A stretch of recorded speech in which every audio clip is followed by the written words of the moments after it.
this edition of the Stephen A. Smith Show coming at you as I love to do every weekday over the airwaves of ESPN Radio on ESPN Radio and ESPN News. Number to call up as always is 888. Say ESPN, that's 888. Say ESPN, 888-729-3776. You are listening live to the Stephen A. Smith Show, ESPN Radio, ESPN News, Sirius XM, Channel 80. Plus 250 plus markets across the United States of America on an AM, FM dial. Check your local listings. All that and more, plus the live national television airways of ESPN News. Number to call up as always is 888-SAY-ESPN. That's 888-729-3776. For my producers looking at me, I pulled the plug out of my ear because there's a big echo in my ear. You hear me repeating myself over and over again. That's why I can't hear y'all right now. I had to take that out of my ear. The Stephen A. Smith Show on ESPN Radio and ESPN News is being brought to you by mycomputercareer.edu. Training for a better life. Time for Straight Talk, brought to you by Straight Talk Wireless. Lots of stuff going on today. First order of business. Biggest story in the NFL right now. Could be one or two things right at this moment. Could be one or two things. One is Daniel Jones, rookie quarterback for the New York Giants, who showed up in Tampa and showed out last night, or yesterday afternoon, rather, in a come-from-behind victory by the New York Giants, or Baker Mayfield and the Browns falling to the reigning, defending NFC champion Los Angeles Rams. Either story, pick your poison. Pick what's the bigger one for you. I'll just take it in the order I choose to on this particular day. Daniel Jones for the New York Giants showed up last night or yesterday afternoon, and I got to tell you something. Kid was impressive. Kid was absolutely positively impressive. There is no way to deny. To be down 28-10, to bring the Giants back, outscoring Tampa Bay 22-3 up before Tampa Bay kicked the field goal. To do what he did yesterday, you just can't say enough. You can slice it any way you want to. You can't say enough. Daniel Jones, rookie quarterback out of Duke, 23 of 36, 336 yards, 2 touchdowns, not a single interception, sacks 5 times, didn't matter, showed toughness, showed accuracy, showed athleticism. We got a new quarterback in New York. We can deny it all we want to, but I'm going to tell you something right now. If you are a quarterback who can throw the football, whether it's stationary, leaning forward, falling off of a back foot, throwing on the run, and oh, by the way, you show the ability to run, I think it's fair to say that Eli Manning's era in New York as the starting quarterback has come to an end, barring an injury to Daniel Jones. Barring injury, Eli Manning's career as a starting quarterback in the New York, in New York, New Jersey, with the New York Giants is over. No disrespect to Eli Manning. We're not engaging in hyperbole here. But when you are a young quarterback with fresh legs, when you are a young quarterback with the ability to run, I mean, this is a guy, Daniel Jones, that scampered for not 1 but 2 touchdowns. He threw 2 touchdowns, ran for 2 others. That was Daniel Jones. Had 4 carries, 28 yards, 2 touchdowns. That's what he did. And if you're Daniel Jones, if you're the New York Giants, and you look at what Daniel Jones did yesterday, what is there to talk about? First of all, let's give props to Pat Shurmur. This is the guy that went to GM Dave Gettleman, that got Dave Gettleman to join him and go into ownership and saying Eli Manning's days as a starting quarterback needs to be over. We need to go in the Daniel Jones direction. They're 0-2 on the season. Their defense stinks. Everybody knows that the New York Giants supposedly were on a path to nowhere. And what happened? Pat Shurmur said, excuse me, it's going to ride with me anyway. I'm the head coach of this franchise. Excuse me, let me go with this guy. This is the guy he wanted to go through, and credit to him. He wanted to go with with Daniel Jones to begin the season. He didn't even want Eli to start the season. But then to be down 0-2, with everybody talking about how the New York Giants were on a path to nowhere, he sat up there and said this season is not lost. We owe it to the rest of the team. to put the best guys out there to give us the best opportunity to win. Daniel Jones goes out there and balls. Daniel Jones was sensational yesterday. You watched his throws where he was putting the football. I can't say enough about what I saw from him.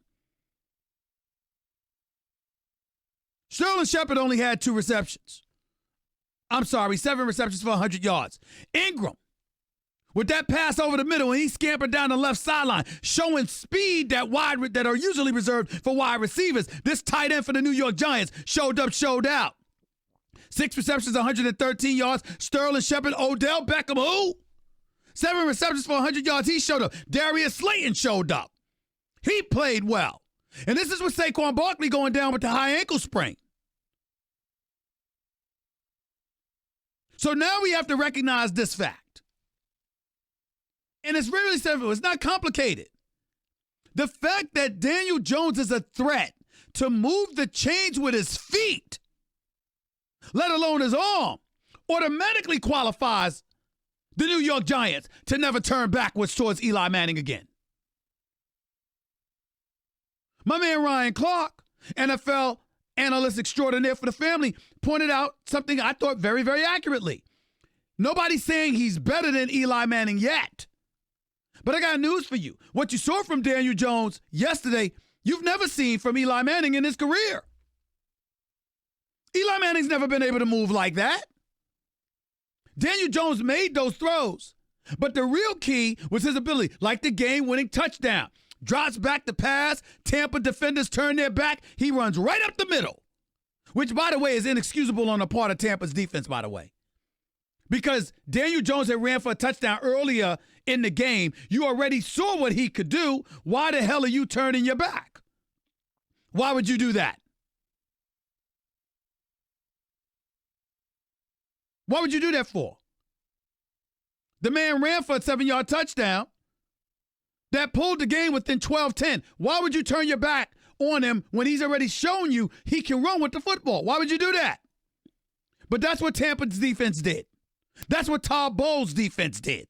And as a result, he ends up scampering in for the winning touchdown. But even then, Jameis Winston drops back to pass, catches Mike Evans on a fly pattern. He catches the ball. He had about 190 receiving yards, schooling Janoris Jenkins all day long. Was not a good day for Janoris Jenkins. Make no mistake about that. Was not a good day for him. No way to slice it. Mike Evans, 8 receptions for 190 yards and 3 touchdowns. I don't want to put it all on Jenkins, but my God, every time Mike Evans was catching a pass, you were in the vicinity. Jameis Winston didn't have a bad game, 23 of 37, 380 yards, 3 touchdowns. By the way, Jameis Winston looks a hell of a lot better with Bruce Arians and Byron Leftwich coaching him as offensive coordinator than he ever did in the past.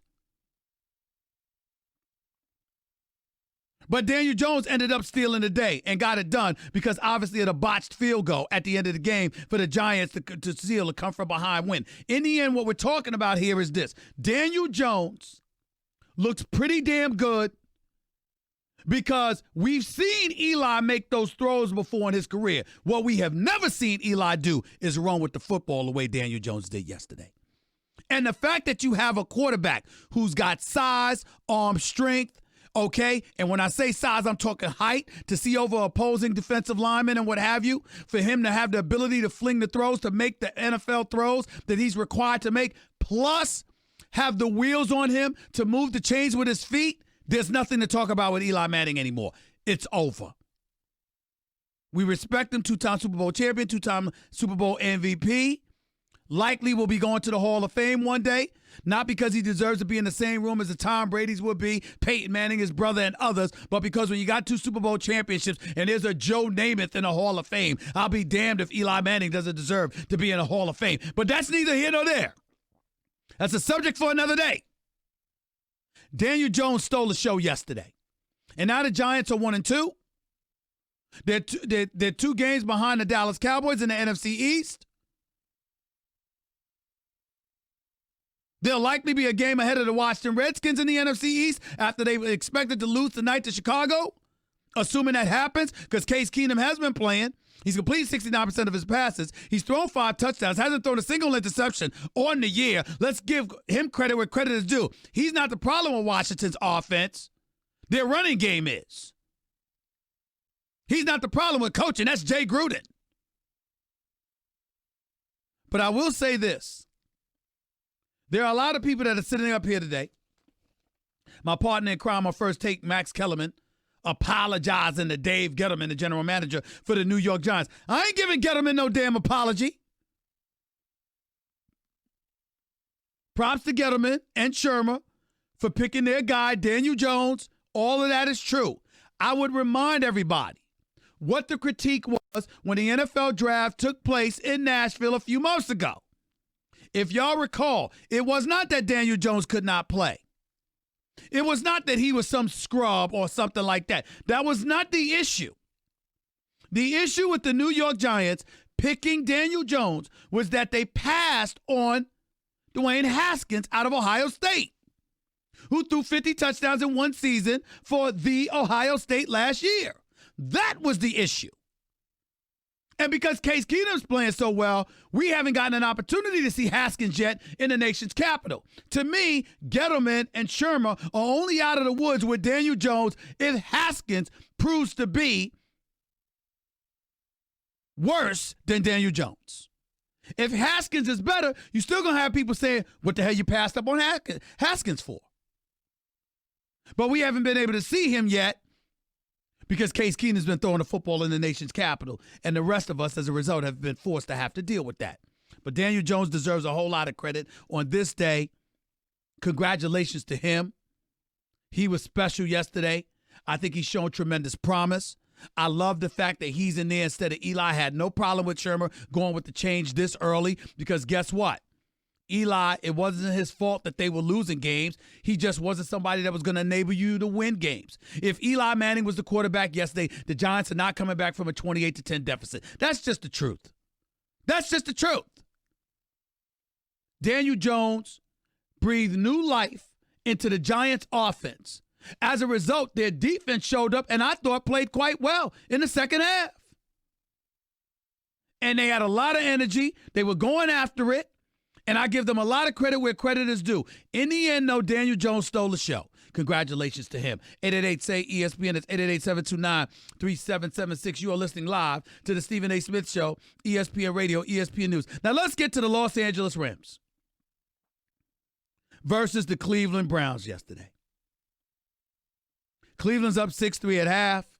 They ended up losing the game 20-13, got outscored 10-0 in the second half. Jared Goff, 24-38, 269 yards, 2 touchdowns, 2 interceptions. I'm wondering about a couple of throws he made. Jared Goff, $110 million man in guaranteed dollars, shouldn't be making the kind of throws that he was making a couple of times last night. Todd Gurley, I'm wondering about him. 43 yards on just 14 carries. He's clearly not himself. He's clearly not himself. So we got that as an issue. Because I got news for you. Rams ain't going back to the Super Bowl without a healthy Todd Gurley. Let me just say that for the City of Angels right now, which is where I'm presently at. Let me say that right now. Rams ain't going back to no damn Super Bowl without Todd Gurley being healthy. Let me erase that dream before you even conjure it up during your REM sleep. Don't even think about it. It ain't happening. So that's an issue. We look at Cooper Kupp. Nice to see him back. 11 receptions for 102 yards. We look at Brandon Cooks. 112 yards on 8 receptions. That was nice. On the road in Cleveland. Sunday Night Football. No doubt about it. But that ain't the story. The story is how Baker Mayfield is looking. 18-36, 195 yards, 1 touchdown, 1 interception. Only complete 50% of his passes. That's relatively pedestrian, y'all. That's not impressive. Nick Chubb. Average better than 4 yards a carry, had 23 carries. Maybe they should have given it to him a little bit more. Odell Beckham Jr., 6 receptions for 56 yards. Jarvis Landry, 3 receptions for 62 yards. Njoku, your tight end, is out, so obviously that hampered them to some degree. But I'm going to tell you what the real problem with the Cleveland Browns is right now. Just for everybody. Did not tell y'all? Did I not tell y'all what the problem was going to be? Did I not say it? When you look at the Cleveland Browns, I'm going to tell you what their number one problem is. It ain't Baker Mayfield. It's Coach Freddie Kitchens. Now, kudos to him for sitting up there talking about blame me. Don't blame anybody else. Blame me, because that's what y'all going to do anyway. Seem to be preoccupied with people's opinion. Baker Mayfield, I know where y'all going with this, but, we just got to do. And once again, he's preoccupied with stuff like that. But here's the deal. This is your franchise quarterback. In his second year, you have to protect him. You have to protect him. Aaron Donald, who finally got a sack this season, went 5 games without a sack. The playoffs, the Super Bowl included, plus the first 2 games of this season, didn't have a sack. Aaron Donald made some big plays going after the quarterback, got a sack, got some pressures, stuffed the run on a couple of occasions. He's a monster. We know who Aaron Donald is. We know what he brings to the table. But let me be very, very clear. If you are Freddie Kitchens, you cannot have a situation where you got 6 pre-snap penalties in a game. Can't happen. Illegal motion. Odell Beckham Jr., one instance. I forgot who it was, the other. False starts on the part of your offensive lineman. Really? Didn't I tell y'all? First year head coach, second year quarterback. Did I not tell y'all? Everybody wanted to anoint the Cleveland Browns like they arrived. I told you it's going to be a work in progress. You're playing against grown men. Now, Myles Garrett is a grown man. He's something special. And when you look at his pressures and when you look at the 15-plus snaps he had last year or the 14-plus snaps that he had last year, I mean, listen, he ain't Aaron Donald, but he's next in line. This brother is special. And I love the potential that I'm seeing on the Cleveland Browns. No doubt about that. But I got news for you. They haven't arrived yet because coaching matters. Baker Mayfield scrambling about 10, 15, 20 yards behind the line of scrimmage, running for his life. That matters. Penalties galore. That matters. Undisciplined behavior. That matters. All of this stuff contributes to winning or lack thereof. And that is what has happened to the Cleveland Browns. I know how talented they are. I know what a threat they are. But to act like they've arrived, you all were premature. Like I told you you were. Even though there's no reason for me to brag, I thought the Steelers would make noise in their division, and now they're 0-3, so don't get me started with that. 888-SAY-ESPN, that's 888-729-3776. You are listening live to the Stephen A. Smith Show, ESPN Radio, ESPN News. One other thing. Over the weekend, or Friday rather to be exact, Antonio Brown, wide receiver extraordinaire for the Pittsburgh Steelers, then the Oakland Raiders, and now the New England Patriots, all in the span of the last 5 months, was unceremoniously released from the New England Patriots. Ladies and gentlemen, let me state for the record, I have absolutely no problem with this whatsoever. Antonio Brown brought it on himself. And I think anybody who defends him is a damn fool. Let's count the ways. You throw the coach, the brother, Mike Tomlin, under the bus. You reveal private direct messages from Juju Smith-Schuster just because he praised Ben Roethlisberger, never said a word against you. You turn around after that, you call my colleague Ryan Clark a sellout because, he came at you with truth. You get traded to the Oakland Raiders. You try some cryotherapy treatment in France. Your feet get messed up. You turn around. After that ordeal is dealt with, then you're complaining not once but twice with grievances against the National Football League because you want a particular helmet when they've given you 40 different options. Then you get fined because you took your helmet and went home and wouldn't show up to work a few times. And Mike Mayock, the general manager of the Oakland Raiders, perfectly within his right, fined you. So you approach him during practice and get in his face and threaten him and call him out of his name in front of teammates and Oakland Raiders personnel. You go home again. Then you're supposed to meet with John Gruden. You stand him up for dinner. Then he gets on the phone with you because his agent connects y'all on a 3-way call, Drew Rosenhaus that is, and you reveal the conversation. You taped the conversation and put it over YouTube. And although you and your videographer, whoever the hell he was, said that you ultimately got permission from John Gruden, that was after the fact. While you were taping him, you didn't have that permission, which means you violated laws in the state of California. He could have pursued charges against you, but he didn't. You want out of your contract. You get let go by the Raiders as you requested. Once they let you know they ain't going to guarantee this year's salary because your behavior is too flagrant for them to ignore. You make sure that's videoed, acting like you're surprised when in fact you choreographed it to look like you just saw it before running in your backyard looking like a damn clown, talking about you free, waving your arms like you a bird freed out of its cage and let go. You get picked up by the New England Patriots. You sit up there and don something on social media with you in a Patriots uniform, animated that is, talking about how business is buzzing with dollars all over the place, and how you with the New England Patriots, with everybody clearly talking about how y'all are the prohibitive favorite, because how can anybody compete with the Patriots when you got Bill Belichick, Tom Brady, and you, arguably the greatest wide receiver in the game today? And in a span of 10 days, Sports Illustrated comes out with an article about a second charge against you. You get informed of that. The Patriots get informed about that. You are instructed to stay away from the accuser. And not only do you threaten her with tax, but you put pictures of her children on social media, forcing the Patriots to let you go. And then after you get let go, you turn around and call out one of the owners, which is Robert Kraft.